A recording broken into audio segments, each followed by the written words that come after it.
मैं हूं आलिया और आप देख रहे हैं breaking barriers with Alia Shah. Welcome to my show.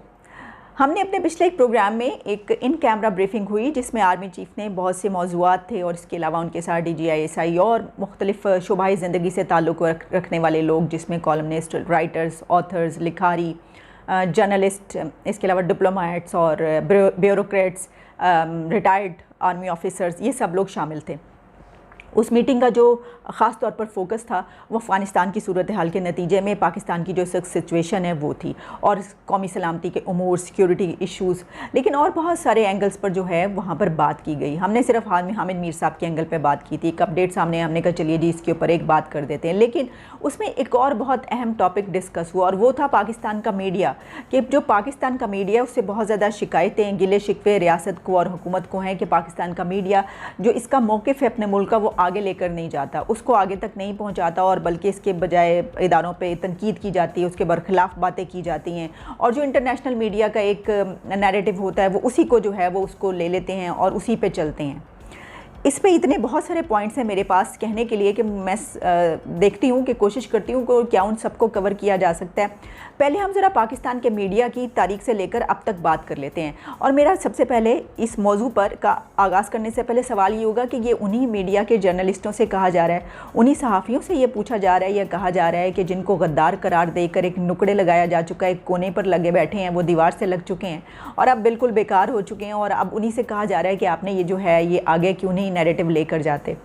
ये तो बड़ी हैरत की बात है, लेकिन इस पे हम आएंगे बाद में। पहले हम ज़रा बात कर लेते हैं पाकिस्तान के मीडिया पर। एक स्टेट ओन PTV था हमारे पास, उसके बाद जनरल मुशर्रफ ने एक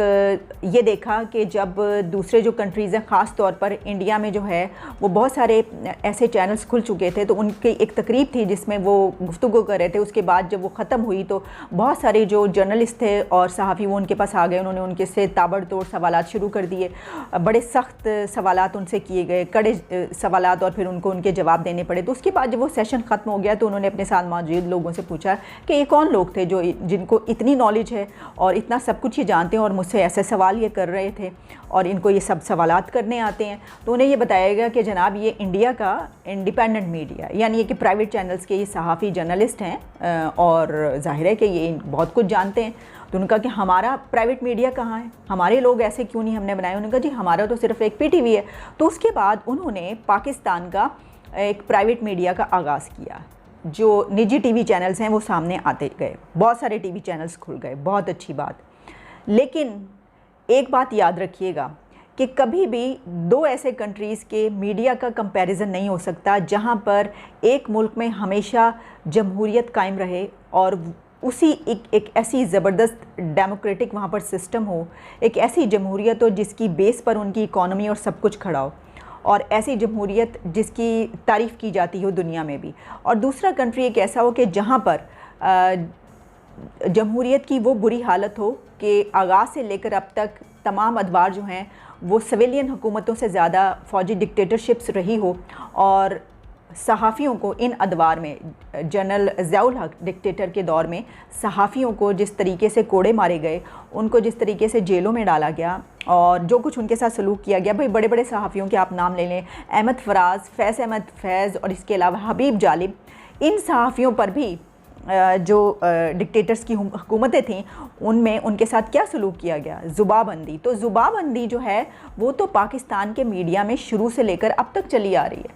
और तो यही मेरा कहना है कि आप इसको कंपैरिजन नहीं कर सकते पाकिस्तान का किसी दूसरे कंट्री के मीडिया से, क्योंकि यहाँ पर जो मीडिया की सिचुएशन रही है, जब प्राइवेट मीडिया नहीं था तब भी और प्राइवेट मीडिया आने के बाद भी,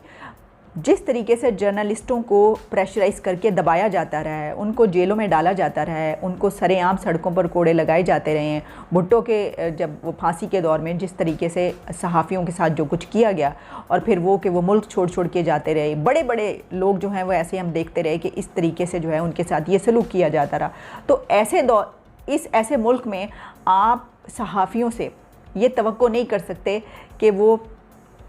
ये मैं कहती हूँ कि ये बहुत बड़ी बात है कि हमारे जो बहुत सीनियर जर्नलिस्ट हैं उन्होंने इस चीज़ पे उस टकराव को बर्दाश्त किया और इन हुकूमतों का सामना किया, उन पाबंदियों का सामना करने के बावजूद अपने मौक़िफ़ में वो तब्दीली नहीं लाए और वो एक आज़ाद मीडिया के हक़ में रहे और आज़ादी से बोलते रहे। ये तो तारीफ़ के काबिल बात है। अब हम आ जाते हैं कि इस वक्त थोड़ा सा कि हम देखते हैं कि प्राइवेट मीडिया की जब हम बात करते हैं, देखिए एक तरफ हमने ये देखा कि हमने जब ये बात की जाती है कि मौक़िफ़ बाहर क्यों नहीं जा रहा, तो पाकिस्तान का कोई भी स्टैंड बाहर उस वक्त जाएगा कि जब आपके पास इंग्लिश टीवी चैनल्स होंगे। हमारी तो जो टीवी चैनल्स हैं, हमारा एक भी कौन सा है, हमारा एक है मेरा ख्याल है, वो भी आप जो है वो पीटीवी वर्ल्ड अब उसको उस तरीके से चला रहे हैं, वो भी स्टेट ओन्ड है। हमारे पास तो टेलीविज़न चैनल्स ही नहीं है उस ज़ुबान में कि जो ज़ुबान बाहर देखी जाए, जो जिसको समझा जाए बाहर, जिसके ज़रिए हमारा मौक़िफ़ बाहर जाए। तो जब आपके पास ऐसी है ही नहीं मीडिया कि इंग्लिश मीडिया के जिसको आपका मौक़िफ़ बाहर लेकर जाए, तो फिर आप कैसे ये तवक्को कर सकते हैं। अच्छा, दूसरी एक और बात, जब आप ये कहते हैं कि पाकिस्तान का जो स्टैंड है वो बाहर जाए, एक नैरेटिव जो है वो बाहर जाए और उस पर लोग एतबार भी करें, यही है ना कि उसको लोग माने भी। क्या हम ये कहते हैं कि जी दूसरे मुल्कों के लोग ऐसी पाकिस्तान के ख़िलाफ़ कैंपेन्स चलाते हैं और उसमें कामयाब भी हो जाते हैं, उनको लोग जो है क्रेडिबिलिटी भी मिलती है, लोग उनको सुनते भी हैं, उनकी बात भी समझते हैं और उनकी बात मान भी लेते हैं। इस तरीके से पाकिस्तान के ख़िलाफ़ बहुत ज़्यादा इक़दामात उठाए जाते हैं बाहर। तो उसी सूरत में जो है वो मुमकिन होगा कि जब पाकिस्तान में जो है वो ऐसा मीडिया मौजूद होगा जो उस लैंग्वेज में अपना मीडिया बाहर लेकर जाए। लेकिन जो सोशल मीडिया की बात हो रही है, कैंपेन्स चलाने की बात, तो ये तो जो आपने ऐसे सैकड़ों bloggers vloggers 5th generation warfare के उस पर हायर किए, उनको रखा गया, तो वो तो यही कुछ करने के लिए रखा गया ना कि भाई वो पाकिस्तान का एक नैरेटिव आगे लेकर चलेंगे। तो ये तो फिर क्या उनकी नाकामी है? फिर उनसे पूछना चाहिए वो तमाम जो हैं वो क्या करते रहे कि दूसरे मुल्कों की पाकिस्तान के ख़िलाफ़ कैंपेन्स कामयाब होती रहीं, और जो आपके मुल्क के, हमारे मुल्क के जो ऐसे लोग जिनको इसी के लिए रखा गया था कि वो सोशल मीडिया के ज़रिए कैंपेन्स चलाएँ और बाहर लेकर जाएँ, वो नाकाम हो गए। वो भी तो कोई ऐसी कैंपेन इंडिया के ख़िलाफ़, किसी और के ख़िलाफ़ ऐसी कैंपेन बना सकते थे जिसको बाहर लेकर जाते और उनकी कैंपेन कामयाब होती, सोशल मीडिया पे वो वाले ट्रेंड्स चलते। ये जो हम अभी बात करें इसके ऊपर बहुत सी प्रेस कॉन्फ्रेंसेस भी हुई, बहुत कुछ हुआ कि जी एक कैंपेन पाकिस्तान के ख़िलाफ़ ऐसी चलाई गई और वहाँ से ट्वीट्स हुई और ये जो है इसमें इंडिया शामिल है, इसमें अफ़गानिस्तान शामिल है। ऐसी तो बात ये है कि हमारे भी तो वॉरफेयर के 5th जनरेशन वॉरफेयर के नाम पर जो इतनी बड़ी तादाद एक सोशल मीडिया पर ऐसे लोगों की मौजूद है जिनको ये काम करने के लिए रखा गया, तो उनकी कोई कैंपेन जो है ऐसी क्यों नहीं चली उन कंट्रीज़ के ख़िलाफ़, और उन्होंने क्यों नहीं ये काम किया और वो पाकिस्तान के मौक़िफ़ को इस तरह आगे लेकर जाते, उनकी कैंपेन कामयाब होती उन कंट्रीज़ के ख़िलाफ़, ना कि दुश्मन मुल्कों की कैंपेन्स कामयाब हो गई। तो ये तो उन लोगों से पूछने का काम है जिनसे कि जो इस काम के लिए रखे गए हैं, यानी जिनको ये समझा जाता है कि वो ये करें। इसकी चलिए वजह जो है कुछ मैं भी अपनी तरफ से बता देती हूँ। हम काम क्या ले रहे हैं इस वक्त ऐसे जर्नलिस्टों से जो सोशल मीडिया के सहाफ़ी हैं, हम कर रहे हैं एक जो पॉलिटिकल पार्टीज़ हैं वो एक दूसरे के ख़िलाफ़ ट्रेंड्स चलवाने का। हम क्या कर रहे हैं, सहाफ़ियों को गद्दार करार देने के ट्रेंड्स उनसे चलवा रहे हैं। हम क्या कर रहे हैं, आपस की रंजिशें और जो इंटरनल पॉलिटिक्स है वो हो रही है। इंटरनल पॉलिटिक्स में जब हम इतना फंस जाएंगे कि हम सिर्फ़ एक दूसरे को गद्दारी के टैग लगाने का काम ही किया करेंगे, हम पॉलिटिकल पार्टीज़ के एजेंडे लेकर आगे चलेंगे, हम कहेंगे कि आज जो है ये इसके हक़ में एक कैंपेन बनानी है, हुकूमत के हक़ में हम कहेंगे आज अपोजिशन के ख़िलाफ़ कैंपेन बनानी है, और हमें ये इल्म ही नहीं होगा कि इंटरनेशनल लेवल पे क्या गेम्स खेली जा रही हैं और वो कहाँ पहुँच चुके हैं और हम कहाँ रह गए हैं। तो फिर यही कुछ होगा। इसमें वो मीडिया जिससे बात की जा रही है कि टीवी के जो इंडिपेंडेंट जर्नलिस्ट हैं और जो अपना खुद से जो है वो मीडिया अपना जो है, अगर फ़र्ज़ कीजिए किसी चैनल पर नहीं है तो अपना यूट्यूब पे बोल रहे हैं या कहीं पर बोल रहे हैं, या पाकिस्तान के सीनियर जर्नलिस्ट जो लिखते भी हैं और जो टेलीविज़न चैनल्स का भी वसी तजर्बा है जिनके पास, और जिनके पास लिखने का भी वसी तजर्बा है, ऐसे इंडिपेंडेंट जर्नलिस्ट से जब आप ये बात करते हैं तो उनका जो है वो तो इसमें शामिल नहीं है, वो तो गद्दार करार पा के पीछे बैठ चुके हैं। यानी वो तो सिर्फ़ अपना जो है वो जो सही गलत उनको लगता है वो अभी भी उस पर बोल रहे हैं।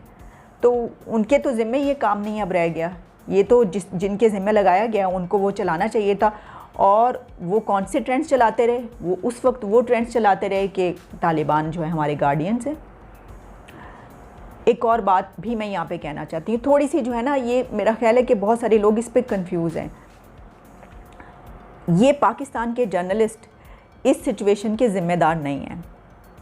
इस सिचुएशन के ज़िम्मेदार पाकिस्तान की पॉलिसी बनाने वाले हैं और फिर उसके ऊपर बयानात देने वाले। जो बाहर के लोग हैं वो ये नहीं सुनते कि पाकिस्तान के ये जो जर्नलिस्ट हैं जो यूट्यूब पर बैठकर, जो टीवी पे बैठ के ऐसी बात कर रहे हैं, उनको इसकी समझ ही नहीं आती। वो तमाम कंट्रीज़, वो तमाम ममालिक जो फ़ैसला साज हैं, यानी जो डिसीजन मेकर हैं, जिन्होंने फ़ैसले करने हैं किसी कंट्रीज़ के ख़िलाफ़, यूरोपियन कंट्री से लेकर यूके, यूएसए, ये सब हम इन्हीं की बात कर रहे हैं ना, कि जब उन तक बातें पहुंचती हैं तो फिर उन तक पाकिस्तान के इन जर्नलिस्टों की बातें नहीं पहुंच रही, उन तक बातें पहुंच रही हैं पाकिस्तान के पॉलिटिशियंस की, और पाकिस्तान की पॉलिसीज़ उन तक पहुंच रही हैं। मसलन ये कि जब फ़ॉरेन मिनिस्टर से ये सवाल किया जाएगा एक बाहर के जर्नलिस्ट से कि आप ये जो बिन लादेन है उसके हवाले से क्या कहेंगे, वो दहशतगर्द हैं या कौन है, और उसके ऊपर खामोशी इख्तियार की जाएगी, तो वो खामोशी वाली तस्वीर, सोचते हुए तस्वीर, और वो नैरेटिव पूरी दुनिया में जाएगा और वो उनके अखबारात में छपेगा। उनके अखबारात में, उनके टेलीविज़न चैनल्स पर यहाँ के जर्नलिस्टों को नहीं दिखाया जाता, बल्कि वहाँ पर दिखाया जाता है कि यहाँ के पॉलिटिशियंस क्या बात कर रहे हैं। जब उनके पास ये चीज़ जाती है कि पाकिस्तान के सोशल मीडिया पर ये ट्रेंड चल रहा है जो कि दहशतगर्दों के हक़ में है, तो उसके ऊपर वो लिखते भी हैं और बोलते भी हैं, और उसके ऊपर फिर पाकिस्तान के ख़िलाफ़ बात की जाती है और पॉलिसीज़ बनती हैं। जब यहाँ के जो पॉलिटिशियंस हैं, जो सियासतदान हैं, वज़ीर आज़म से लेकर वज़ीर ख़ारजा तक और बहुत सारे दूसरे लोग, वो जब ऐसे बयानात देते हैं जिनका ताल्लुक़ जो है वो अगर वो एंटी वीमेन समझे जाते हैं, वो इस तरह की चीज़ होती है, वो समझा जाता है कि ये तो दहशतगर्दी की हिमायत है, वो ये समझा जाता है कि ये तो इस बात पर खामोश हो गई, इस सवाल का जवाब ही ना दे सके, तो ये नैरेटिव बाहर जाता है। इसमें जर्नलिस्टों का कोई वो नहीं है। ये बात याद रखिएगा कि जो बाहर जिन चीज़ों पर तनकीद हो रही है और होती है, उसके ज़िम्मेदार पॉलिसी मेकर्स और पॉलिटिशियंस हैं, जर्नलिस्ट नहीं हैं। और फिर ये कि अगर फ़र्ज़ कीजिए समझा जा रहा है कि पाकिस्तान की इस सिचुएशन के ज़िम्मेदार जर्नलिस्ट हैं या सहाफ़ी हैं, तो अभी तक पाकिस्तान की पॉलिसीज़ में जो भी गलतियाँ होती रही हिस्ट्री से लेकर अब तक, उसका ज़िम्मेदार कौन है? हम बांग्लादेश से लेकर मशरक़ी पाकिस्तान के वाक़े से लेकर कारगिल, और फिर उसके बाद आते आते यहाँ पर जो APS का वाक़या,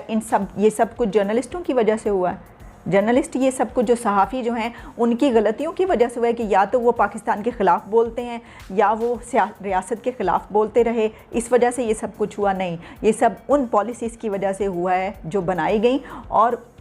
उन हरकतें तो नहीं करना चाहिए, मैं ऐसी जो है वो इस्तेमाल नहीं करना चाह रही, उन सब कामों की वजह से कि जब आप एक पाकिस्तान का जो वज़ीर आज़म है उससे पूछे बग़ैर पता चलता है कि एक बड़ी मुहिम जो कर ली गई है, मैं कारगिल की बात कर रही हूँ, उसके बाद जो फिर बैकलैश आता है। ऐसे बहुत सारे वाक़े, मैंने जिस तरह कहा कि आप मशरक़ी पाकिस्तान से लेकर अब तक APS तक आ जाइए, हमने जो जंगें लड़ी दहशतगर्दी की, जो हमने ये फ़ैसला किया कि हमने साथ देना है, वो जर्नलिस्टों ने फ़ैसला किया था या पाकिस्तान के सियासतदानों ने फ़ैसला किया था या पाकिस्तान की रियासत ने फ़ैसला किया था? आज तक पाकिस्तान के जितने भी फ़ैसले किए गए वो रियासत और हुकूमतों ने किए हैं, पॉलिटिशियंस ने किए हैं, वो जर्नलिस्टों ने फ़ैसले नहीं किए, ना ही उनका उसमें अमल दखल है ऐसे उसमें। तो अगर इस वक्त पाकिस्तान की सिचुएशन के ज़िम्मेदार जो हैं वो गद्दार सहाफ़ी हैं, तो फिर अब तक जो कुछ हो चुका उसके ज़िम्मेदार कौन है? तो कहने का मकसद ये है कि इसमें इतने बहुत सारी चीज़ें देखने के लिए देखनी चाहिए कि जो बहुत ज़रूरी हैं। पाकिस्तान का नैरेटिव उसी वक्त वापस जाएगा जब आप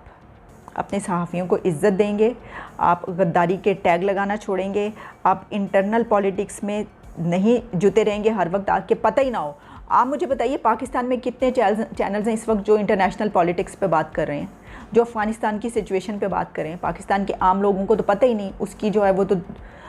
यही सोशल मीडिया पे कुछ लोग हैं जो इसके हवाले से बात कर रहे हैं।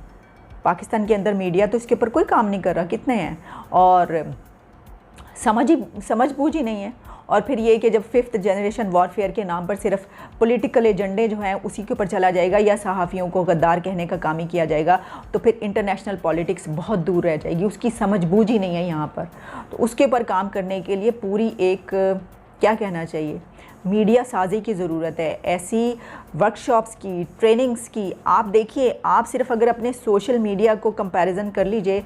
तो जब हम कंपेयर करते हैं ना, तो इंडिया का जो सोशल मीडिया का देखिए ज़रा वहाँ पर बात किस तरह की जाती है, जबकि यहाँ पर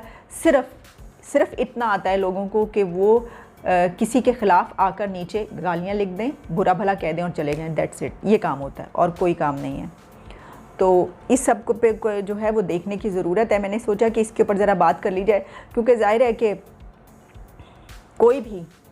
आप बेशक जितने मर्ज़ी वो करार दे दें, यहाँ पर प्रॉब्लम क्या है? देखिए, प्रॉब्लम ये है कि हम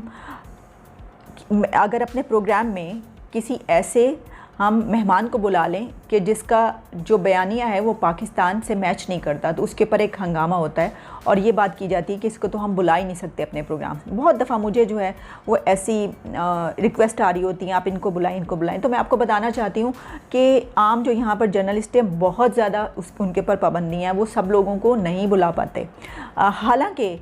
जो असल नैरेटिव होता है, मैं किसी को कहते हुए सुन रही थी, कोई बता रहा था एक बात टीवी पर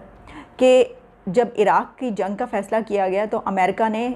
सद्दाम हुसैन से इंटरव्यू करने के लिए, ये गो कि वो उस वक्त जंग का फ़ैसला कर चुके थे, तब भी उसके इंटरव्यू के लिए जो है पूरी मीडिया टीम को भेजा गया। उसके बाद वो इंटरव्यू आया और फिर वो चला भी, और फिर उसमें से भी जो ऐसी बातें निकाली गई कि उसकी बेस पर भी जो है वो स्टेप्स लिए गए, इक़दाम उठाए गए। तो मीडिया एक इतनी नैरेटिव एक इतनी सादा चीज़ नहीं है कि आप कहें कि क्योंकि ये हमारे ख़िलाफ़ हैं, इनका नैरेटिव हमसे मैच नहीं करता तो इनको छोड़ दो, ख़त्म, आप बस अपने। तो इसका मतलब ये हुआ कि हमने सिर्फ अपने, मतलब हम किसको कहते हैं, मैं आपको ये भी बताऊं, हम ये समझते हैं कि हमारा जो बयानिया है वो क्या है, कि अगर ये सवाल किया जाता है कि पाकिस्तान जो है वो FATF में इस तरीके से उसके ख़िलाफ़ काम हो रहा है, तो कहीं ये तो कहा जाता है अच्छी बात है, अगर है कोई बात नहीं, इसमें ऐसी कौन सी बड़ी बात है। तो अगर हम ये समझ रहे हैं कि ऐसी कोई बात नहीं है, तो ये वो बयानिया जो हमें किसी भी कीमत पर फ़ायदा नहीं देगा। कि हम कहें हमने क्योंकि अपने आप को नीचे होते हुए नहीं देखना, नहीं दिखा सकते हैं, हम हर गलत बात को कहेंगे ठीक है FATF में कोई बात नहीं, फिर क्या हुआ। ये बयानिया अगर हम इसको सच सही समझते हैं और रियासती उस पर हम देखते हैं कि ऐसे बहुत सारे लोग जो कि रियासती बयानिए को आगे लेकर चलते हैं, उनका यही होता है नैरेटिव, और हम इसको सच समझते हैं, तो ऐसे नैरेटिव पर पाकिस्तान कभी भी इन मुश्किलात से नहीं निकलेगा, बल्कि मज़ीद मुश्किलात बढ़ती चली जाएंगी। और हम देख रहे हैं कि आज क्या सूरत हाल है। लेकिन किसी भी कीमत पर पाकिस्तान का मीडिया इस सिचुएशन का ना ज़िम्मेदार है ना कभी होगा। इसकी वजह यह है कि इसके ज़िम्मेदार पॉलिसीज़ बनाने वाले, पॉलिसी मेकर्स, सियासतदान, पॉलिटिशियंस और रियासत है कि जो ये सब कुछ, क्योंकि अगर ऐसा है तो फिर अब तक पाकिस्तान को यहाँ तक लाने वाले के ज़िम्मेदार कौन है। आज़ादी दीजिए मीडिया को, उनको बोलने दीजिए, उन पे एतमाद कीजिए और एतमाद में लेकर उनको भी अपने लूप में रखिए, और